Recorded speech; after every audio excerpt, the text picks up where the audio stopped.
Hello guys! Ayan, nag-uumpisa ng prosi ng aming dagat. Dagat. Dagat talaga. Wala pong dagat dito sa amin. Ayan, nagpo-prosi na ang aming tubig.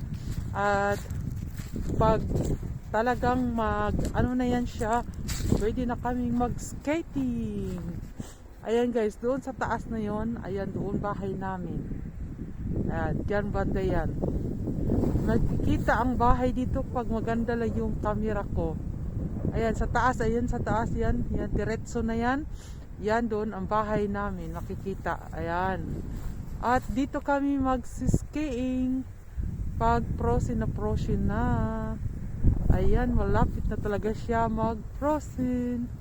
Kaya dito kami namasyal ngayong araw, December 3. Pagkatapos ko kanina ng LS, nagluto at kumain.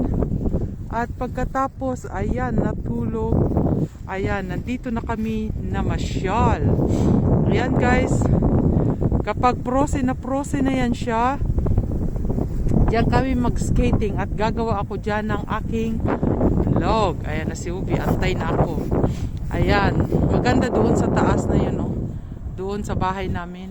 Okay guys, tatapusin ko na at ang aking kamay ay magpo-prosin na rin sa paghawak nitong camera. Kaya guys, thank you for watching and see you pag makapag-skiing na kami dito. Okay guys, ayan, malakas ang hangin guys, oh. Ang lamig, nag-prosin na yun. Teka nga guys, ipakita ko konti. Ayan, oh, ayan, prosin na siya. Ayan. Okay guys, nag-prosin na rin ang aking mga kamay. Bye bye!